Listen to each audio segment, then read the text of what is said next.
आप कैसे उन परिवारों से बात करेंगे एएनआई के माध्यम से जिन्होंने अपने तमाम सपूतों को खोया है इस प्रोटेस्ट में? और आरोप तो ये है कि आपके भड़काने पर ये भीड़ उग्र हुई, जिसकी वजह से इन तमाम लोगों की जान चली गई, कुछ लोग घायल हुए, अस्पताल में भर्ती। सबसे पहले तो मैं खुद बहुत बहुत दुखी हूँ, पूरा लद्दाख दुखी है कि इन माओं के बच्चे खो गए, और उसके बाद फिर हम आरोप प्रत्यारोप का ये खेल खेलें, ये अच्छा नहीं लगता। ये बहुत दुख की बात है कि हम अपने सर से जिम्मेदारी हटाकर किसी, जैसे कहते हैं ना, स्केप गोट, बलि का बकरा बना के उस पे मर दें। ऐसा खेल हमें नहीं खेलना चाहिए। ये चतुराई जरूर है मगर समझदारी नहीं है। Clever move but not wisdom.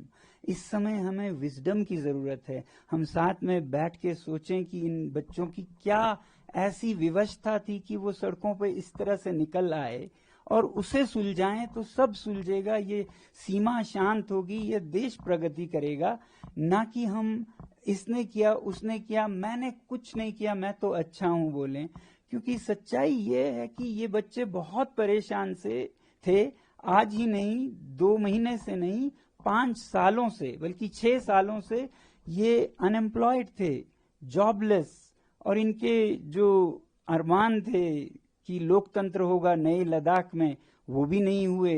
कि संरक्षण होगा 6वें शेड्यूल में, वो भी नहीं हुए। बातचीत पे बातचीत घसीटते जा रहे थे, नतीजा कुछ नहीं निकल रहा था। अब मुझ पे दोष देने लगे थे यही युवा कि आपका शांति का पथ किसी काम का नहीं है, अपनी शांति आप अपने साथ। एक मिनट, आप अपनी शांति का पथ अपने साथ रखिएगा, हम अपने हाथ में लेंगे। ऐसा मुझे बुरा भला कहने लग चुके थे। तो ये बहुत दुर्भाग्य की बात है। सबसे बड़ी बात ये हम माने, और अभी इनकी लाशें वही हैं, और इस पे हम आरोप प्रत्यारोप। आप सोचिए, क्या ये अच्छा लगता है किसी भी देश में कि सरकार किसी एक को चुन के, किसी एक पार्टी को इसने किया, और जो कमियां हमसे रह गई इस गवर्नेंस में, इस सिस्टम में, उनको हम बिल्कुल नजरअंदाज कर दें, तो फिर दोबारा ये उठेगा। आप किसको अकाउंटेबल मानते हैं? क्योंकि आपको मैं तब से फॉलो कर रहा हूँ, बहुत लंबा समय। आपको तमाम लोग इंस्पिरेशन के तौर पर भी वांचुक साहब देखते हैं। आपको याद होगा मैंने आपका पहला इंटरव्यू किया था जब आप लद्दाख भवन में प्रोटेस्ट पर बैठे थे। जी, जी। आप दीवार के ऊपर चढ़ के मुझे इंटरव्यू दे रहे थे एनआई के बैनर तले ही, और इस समय मैं आपका इंटरव्यू कर रहा हूँ। दोनों में जमीन आसमान का अंतर है। एक समय आप शांति के पथ पर तमाम लोगों को बढ़ा रहे थे, और आज उल्टा आरोप लग रहा है मगर पथ वही है मेरा। तो मैं किसी को जिम्मेदार नहीं ठहराना चाहता हूं, मगर एक सच्चाई भी है ना कि 2020 से हमें वादा दिया गया कि आपको 6ठे शेड्यूल में संरक्षित किया जाएगा। खासकर इन नौजवानों को ये वादा दिया गया था कि 21,000 नौकरियां निकलेंगी, फिर 6,000 नौकरियां निकलेंगी, और निकला कुछ भी नहीं, ना के बराबर। शायद अभी हाल ही में 1,500 नौकरियां निकले होंगी। वो बिल्कुल बेरोजगार हैं। आप समझ रहे हैं, घर पे जाओ तो वो माँ बाप की टोक सुनते थे, बाहर जाओ तो बेकार हैं, दोस्तों में शर्मिंदा हैं। ऐसे में वो भड़क कर बाहर आ गए। वो बाहर कभी नहीं आते थे, बल्कि ये जो आंदोलन चल रहा था, इन सब लोगों की एक शिकायत थी कि ये युवा पीढ़ी बहुत मतलबी हैं, अपने घरों में घुसे रहते हैं, बाहर नहीं आते हैं, क्योंकि इनको डर है कि सरकार इनके चेहरों की तस्वीर लेगी और इंटरव्यूज में इन्हें हरासा करेगी, हैरस करेगी। तो ये कभी नहीं निकलते थे। अचानक कल ऐसे निकल आए, ये किसी का मतलब इमेजिनेशन में भी नहीं था। क्या आपको पहले इस बात का इल्म नहीं था कि ये जो प्रोटेस्ट आप हंगर स्ट्राइक कर रहे थे वो इस तरह का रूप ले लेगी? बिल्कुल नहीं, बिल्कुल नहीं, बिल्कुल नहीं। हम इतना कह रहे थे, कल के लिए ये बातचीत चल रही थी। फैसला आपने जेनजी सब का नाम लिया, आपने नेपाल के उस रिवॉल्यूशन का भी एग्जाम्पल दिया जिसमें उग्र प्रदर्शन किए गए, हिंसक प्रदर्शन किए गए, नेपाल के इंफ्रास्ट्रक्चर पर डेंट कराया गया, नेपाल की डेमोक्रेसी खतरे में आ गई। तमाम आरोप और उस तरीके की बात को आप इंडोर्स करते हुए दिखाई नहीं, ऐसा मत कहिए। इंडोर्स करते, जब ये हो चुका था, पहली बात तो कुछ लोग कहते हैं कि आपने ऐसा कह के इंसाइट किया।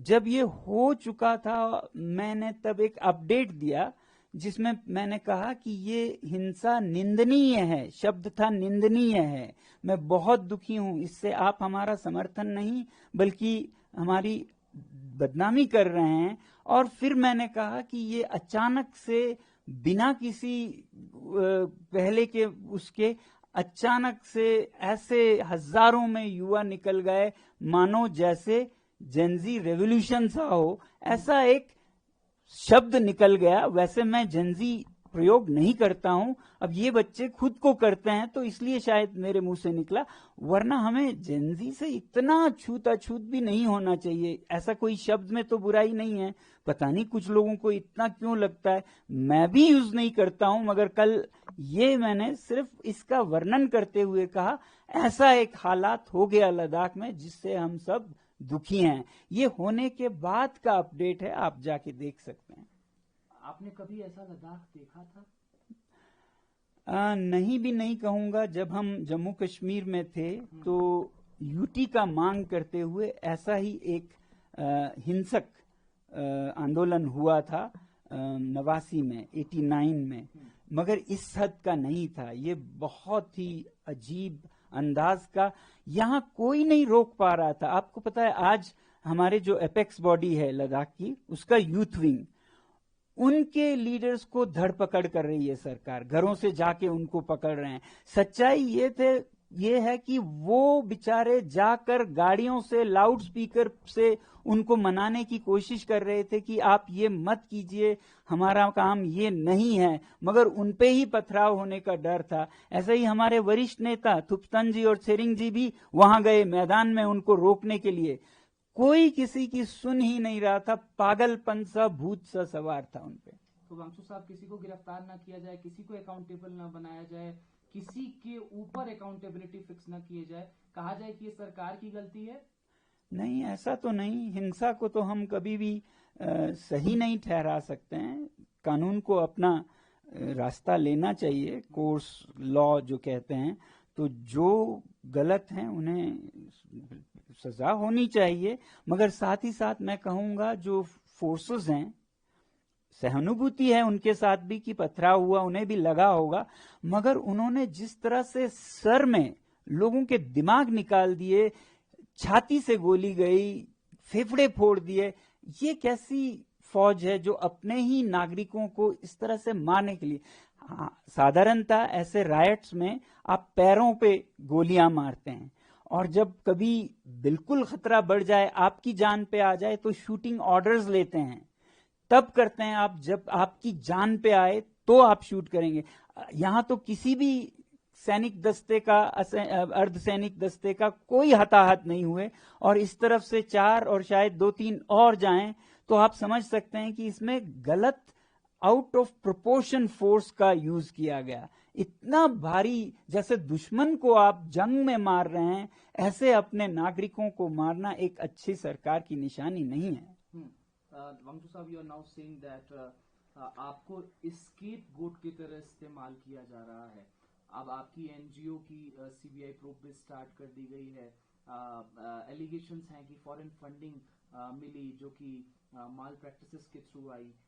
इस चीज को कैसे देख रहे हैं? और ठीक जिस तरीके से रिवॉल्यूशन हुआ कल, इतनी जाने गई, उसके ठीक बाद अगले दिन आपके खिलाफ सीबीआई जांच। जी नहीं, सीबीआई जांच अभी नहीं हुई। ठीक अगले दिन एक प्रेस रिलीज देती है गृह मंत्रालय, भारत जैसे महान बड़े देश का गृह मंत्रालय प्रेस रिलीज देता है, जिसमें वो कहते हैं सोनम वांगचुक, सोनम वांगचुक।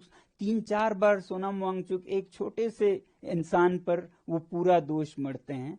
तो ये एक कड़ी का हिस्सा है, ये भी कल का वाला भी एक कड़ी का हिस्सा है। ये कोई 1.5 महीना पहले शुरू हुआ, जबकि लद्दाख के जो चुनाव हैं वो 2 महीने में आने वाले थे। ये वही चुनाव है जिसमें लोग मांग कर रहे हैं कि पिछले चुनाव का वादा पूरा कीजिए अगले में जाने से पहले। पिछले चुनाव का वादा था कि आपको 6वें शेड्यूल में लाएंगे, तो अब लोग मांग कर रहे थे इसे पूरा किए बिना हम आपको नहीं जाने देंगे। उनमें से बड़ी आवाज मेरी थी, तो मुझ पर उन्होंने निशाना साधा, और 1.5 महीना पहले हमें बताया गया कि आप पर एक FIR है, वो भी देशद्रोह का है। उसके बाद हमारे विद्यालय की जमीन वापस ले जा रहे हैं, ऐसा नोटिस आया। उसके बाद सीबीआई की इंक्वायरी, ये 2 हफ्ते पहले की बात है, सीबीआई की, फिर इनकम टैक्स के पता नहीं क्या क्या। तो सीबीआई के नोटिस में ये लिखा है कि 2022 से 24 में आपकी संस्था ने विदेशी मुद्रा ग्रहण किया, जबकि आपके पास अनुमति नहीं है, एफसीआरए नहीं है। हमने एफसीआरए नहीं लिया क्योंकि हमारा इरादा नहीं है विदेशों से हम भीख मांगे, ठीक है। मगर 2000 लेकिन आपने पैसे तो लिए। हाँ, अब देखिए वो क्या पैसा है। ये किसी भी यूनिवर्सिटी का सपना होगा, और जो ये यूनिवर्सिटी करने में काबिल होगी उसे पुरस्कार दिया जाएगा कि उसका ज्ञान यानी कि भारत का ज्ञान विदेशों में निर्यात हो। तो हमारे जो पैसिव सोलर हीटेड बिल्डिंग्स है जो हमने लोगों के लिए, इंडियन आर्मी के लिए बनाए, वो अफगानिस्तान में ले जाना चाहते थे संयुक्त राष्ट्र संघ, यूनाइटेड नेशंस, और उन्होंने इसके लिए हमें फीस अदा की। उसी तरह हमारे आर्टिफिशियल ग्लेशियर्स को स्विट्जरलैंड की एक यूनिवर्सिटी और इटली के एक संस्था चाहते थे कि ये प्रोजेक्ट्स में प्रयोग किया जाए। उसके लिए हमें ज्ञान की दक्षिणा, फीस अदा की। वो फीस बाज़ाब्ता टैक्स के साथ है। आप जब चंदा लेते हैं उस पर टैक्स नहीं लगता है। ये सर्विस एग्रीमेंट है जो आप क्या कहते हैं, इज्जतदार नॉलेज पार्टनर किसी और को नॉलेज सप्लाई करता है। तो इसको फॉरेन कंट्रीब्यूशन नहीं कहते हैं। वो भी समझ गए कि उन्होंने गलती से इसे फॉरेन कंट्रीब्यूशन माना, मगर बंद करने के बजाय अब वो 22 से 24 के बजाय 21-20 कहीं तो कुछ मिले ढूंढने लग गए। फिर हमारे जो छोटे बच्चों का विद्यालय है वहां चले गए, उससे मांगने लगे। ठीक है, मांगिए, आपको जो मिले ले लीजिए, मगर मैं ये कहता हूं कि आपको ये मिलेगा कि यहाँ एक ऐसा विद्यालय है जहां के संस्थापक खुद अपनी जेब से विद्यालय को 1-1 करोड़ साल का देते हैं। अब उसका क्या इनाम देंगे वो, ये मैं नहीं पूछना चाहूंगा। इनकम टैक्स के समन्स आ रहे हैं, उन्हें यह नहीं पता है कि लद्दाख क्षेत्र में कोई टैक्स नहीं देता है, टैक्स माफ है यहां, फिर भी एक आदमी देता है, वो मैं हूं, क्योंकि मैं अपना दायित्व समझता हूं और मैं दे सकता हूं, तो बिना जरूरत के टैक्स देता हूं। कितने लोग हैं भारत में जो बिना मांगे टैक्स देते हो, उस पर इनकम टैक्स के समन्स मानो ये कह रहे हैं कि आपने क्यों टैक्स दिया। तो ये विच हंटिंग का एक, बदकिस्मती से कहना पड़ रहा है, एक कड़ी सा चला, जिसका आखिरी कड़ी था कल जब हिंसा के बाद पूरा का पूरा दोष सोनम वांगचुक पे डाला। मुझे वैसे भी ऐसे खबरें आती गई बहुत अच्छे सूत्रों से कि आपके खिलाफ पब्लिक सेफ्टी एक्ट का केस बनाया जा रहा है ताकि आपको 2 साल के लिए बिना जांच के, बिना बेल के जेल भेजा जा सके। तो आपको डर है कि अब आपकी गिरफ्तारी? बिल्कुल डर नहीं है, मैं बिल्कुल इंतजार कर रहा हूं। बल्कि मैं ये सोचता हूं कि न्योता देंगे पुलिस को कि आए आपको गिरफ्तार? बिल्कुल देंगे, क्यों नहीं देंगे। जब वो चाहें हमें गिरफ्तार कर सकता है। मैं सोचता हूं कि मेरे जेल में होना देश को ज्यादा जगाएगा मेरे बाहर होने से, क्योंकि देश नजारा देखेगा।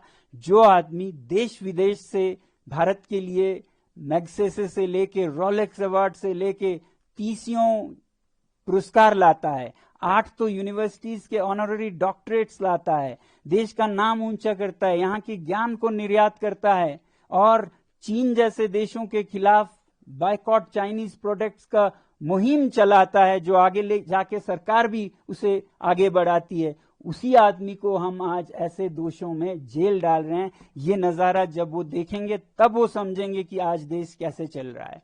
तो इसलिए मैं सोचता हूं मेरी देश सेवा की यही एक आखिरी कड़ी रह गई है। वांगचुक साहब, क्या पहले जैसे सोनम वांगचुक बनकर के अब उन तमाम युवाओं के बीच में, लद्दाख वासियों के बीच में, भारतवासियों के बीच में, हमने देखा है आप क्लाइमेट चेंज पर बात करते हैं, आप ग्लोबल वार्मिंग पर बात करते हैं, बड़ी संख्या में युवा आपको फॉलो करते हैं। जब आप विदेशों में जाते हैं, आप एक पोस्ट करते हैं, उस पर मिलियंस लाइक होती हैं।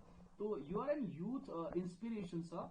लेकिन क्या आपको लगता है कि अब वो क्रेडिबिलिटी उस सोनम वांगचुक की रह जाएगी, क्योंकि 4 जाने आपकी वजह से गई? नहीं, मेरी वजह से गई ये कहना गलत होगा। उनकी कोशिश है कि देश को ऐसे दर्शाएं और वो इसमें छुप जाएं। ये कोशिश है। देश के लोग इतने बेवकूफ नहीं हैं। आप समझ सकते हैं कि देश के लोग इतने नहीं हैं कि जो उनको खिलाया जाए वो पी जाएं, खा जाएं। देश जरूर समझेगा कि सच्चाई क्या है। क्या पुराने वाले सोनम वांगचुक की तरह जैसे आप दिल्ली में बैठ जाते थे प्रोटेस्ट करने, आप तमाम जगहों से वो इंफॉर्मेटिव चीजें डालते थे, आप हंगर स्ट्राइक पर बैठ जाते थे, क्या आपको लगता है कि अब उसी तरीके से लद्दाख वासी, देशवासी आप पर भरोसा करेंगे उस पुराने वांगचुक की तौर पर? देखिए, लद्दाख वासी तो और भी 10 गुना करेंगे, क्योंकि उन्हें सच पहले से ही पता है। देशवासियों को जैसे जैसे पता चलेगा वो भरोसा करेंगे, उससे भी ज्यादा पहले से भी, क्योंकि अब तो ये 75 कठिन परीक्षणों से परखा हुआ सोना है। कल तक तो ये सोना है बोलते थे, मान लेते थे। अब उन्हें दिखेगा कि ये सोना कहीं गलता नहीं, पिघलता नहीं, बर्फ में हो चाहे आग में हो, ये खड़ा रहता है। अगर हमारे देश की जो सबसे बहुमूल्य एक नारा है, सत्यमेव जयते, उसमें जरा भी ताकत है, सच्चाई है, तो देश मुझे जरूर समझेगा, अगर सत्यमेव जयते अभी भी जिंदा है तो। वांगचुक साहब, मेरा ये अंतिम सवाल रहेगा कि अब आप क्या उसी बुलंदी के तौर पर लद्दाख के पूर्ण राज्य की मांग हो, 6th स्केड्यूल की मांग हो, उसको आगे बढ़ाएंगे? क्योंकि अब हमने देखा कि इस प्रोटेस्ट को उस तरीके से लोग नहीं देख पाएंगे, तो क्या अब कल से उसी तौर पर आप लग जाएंगे? क्योंकि आपने तो हंगर स्ट्राइक भी खत्म कर दी, अब आप पर तमाम आरोप हैं, तो क्या उसी मोटिवेशन के साथ, उसी ऑप्टिमिस्टिक एटीट्यूड के साथ आप वो सारी मांगे लद्दाख के लिए कल से रखेंगे? पहली बात, अगर हमने आप रखेंगे एएनआई पर? जी, अगर हमने अनशन बंद किया वो देश हित में, लोगों के हित में किया, कि अगर इतना उपद्रव हो रहा है तो ऐसे में हम अनशन ही हटा देंगे, क्योंकि इस उपद्रव के पीछे युवा का डर था कि ये अनशन वालों को कुछ हो ना जाए, इसलिए वो भड़क गए थे कि 14वें दिन पे 2 लोग अस्पताल चले गए, ले जाना पड़ा गंभीर स्थिति में। तो ये डर था, तो हमने कहा कि ये अनशन ही हम हटाएंगे, आप कृपया ऐसा मत कीजिए। ये मेरा एक योगदान था कि शांति कैसे जल्दी से जल्दी लाएं।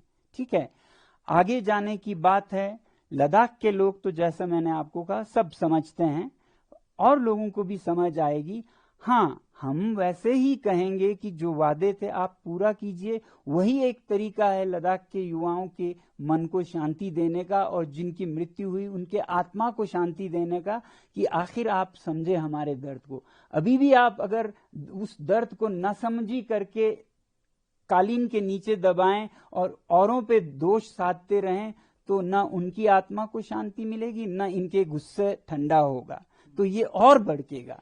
तो ऐसा न करें। मैं कृपया विनती करता हूं सरकार से कि इस मौत के बाद आप ऐसा खेल मत खेलिए कि ये उसका था, ये इसका था। समझिए कि पिछले 6 सालों में लद्दाख के साथ क्या हुआ। देश मतलब बुद्धू नहीं है ना, देश ने देखा है। सोनम वांगचुक हमेशा अनशन के पथ पर, पदयात्रा के पथ पर शांति के साथ ही चला, कभी उससे डगमगाया नहीं। अब आज अगर हालत हद से निकल गए तो फिर वो हालात की बात है कि युवा ने हमें रिजेक्ट कर दिया। हमें खुद दुख है कि आज हम फेल हुए, हमारा जो पाथ था उसको उन्होंने रिजेक्ट किया और वायलेंस पे चले गए। हमें तो दुगना दुख है। एक तो जो हुआ, एक छोटा सा मैं सवाल जोड़ना चाहूंगा, क्या कांग्रेस पार्टी से भी आपकी इस बीच कोई बातचीत हुई थी? क्योंकि हिंसा के तुरंत बाद भारतीय जनता पार्टी की तरफ से एक बयान निकल करके आया कि कांग्रेस पार्टी के कुछ लोग इस कहीं न कहीं हिंसा को बढ़ाने में दिखाई दिए। बीजेपी दफ्तर में घुसने वाले व्यक्ति का नाम कांग्रेस नेता के तौर पर सामने आया। पहले ये बताऊं, कुछ ही हफ्ते पहले कांग्रेस पार्टी को हमारे एपेक्स बॉडी से निकाल दिया गया था ताकि ये अपोलिटिकल रह सके। तो आप समझ सकते हैं कि कांग्रेस से कोई लेना देना नहीं है इस आंदोलन का। उन्हें तो आंदोलन से हटने को कहा जब तक इलेक्शंस खत्म ना हो, वरना उनकी भी जगह है उसमें। अब दूसरी बात, जिस तरह से इस उपद्रव के होने के बाद ही बीजेपी ये इल्जाम लगा रही थी, एक फोटो दिखाकर जो संवाददाता उनके बता रहे थे कि देखिए ये सेपक हैं, ये काउंसलर हैं नॉर्दर्न या अपर ले के वार्ड के। अब आपको कैसा लगेगा अगर मैं ये बताऊं कि वो तस्वीर जो वो दिखा रहे थे वो गलत था। वो किसी और के तस्वीर को लेके जल्दीबाजी में उसे कांग्रेस का काउंसिलर लेके सबको देश को दिखा रहे थे, और सच में ये कोई और था, उनके कोई दूर के रिश्तेदार थे। और उनको और उनके इस परिवार को आज पुलिस हिरासत कर रही है, हैरेस कर रही है, मारपीट कर रहे हैं।